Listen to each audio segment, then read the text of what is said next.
அஸ்ஸலாமு அலைக்கும்.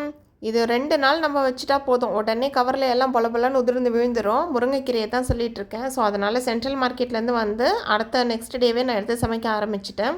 நல்லா ஃப்ரெஷ்ஷாக சூப்பராக நம்ம மரத்துலேருந்து பறித்து அப்படி இருக்குமோ அந்தளவு சூப்பராக கிடைக்குதுங்க. நான் வாங்கின 3 கத்தைக்கீரை வந்து 500 ஃபில்ஸ் பஹ்ரைன் பைசாக்கு. நம்ம ஊர் காசுக்கு 110 ரூபா வருது. நீங்கள் எவ்வளோ பைசா கொடுத்து வாங்குறீங்கன்றதை கமெண்ட்டில் சொல்லுங்கள்.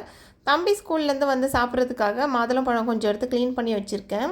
வச்சுட்டு அப்படியே சமைக்க ஆரம்பித்தாச்சு. முருங்கைக்கீரை வந்து கடைஞ்சிட்டு இந்த கருணக்கிழங்கு பொரியல் செஞ்சிடலாம் அப்படின்னு சொல்லிட்டு ரெடி பண்ணியிருந்தேன். அங்கேருந்து நான் மாம்பழம் கூட வாங்கிட்டு வந்திருந்தேன். ஸோ அந்த மாம்பழம், முருங்கைக்கீரை இதெல்லாம் வச்சு லஞ்ச் அல்ஹம்துலில்லாஹ்னு முடிச்சாச்சு. ஈவினிங்க்கு சக்கரவள்ளி கிழங்கு வாங்கிட்டு வந்திருந்தேன். எனக்கு ஒரு 10 வயசு இருக்கும்போது நான் அதை சாப்பிட்ட மாதிரி ஞாபகம் இருக்குது. அப்போ உள்ள ஒரு மாதிரி சாண்டல் கலரில் பார்த்தா மாதிரி ஞாபகம். ஆனால் இங்கே விற்கிறது வந்து உள்ளே கட் பண்ணால் லைட் ஆரஞ்சில் இருக்குது. ஆக்சுவல் கலரே என்னன்றது ஒரே குழப்பமாயிடுச்சு. உங்களுக்கு தெரிஞ்சால் சொல்லுங்கள்.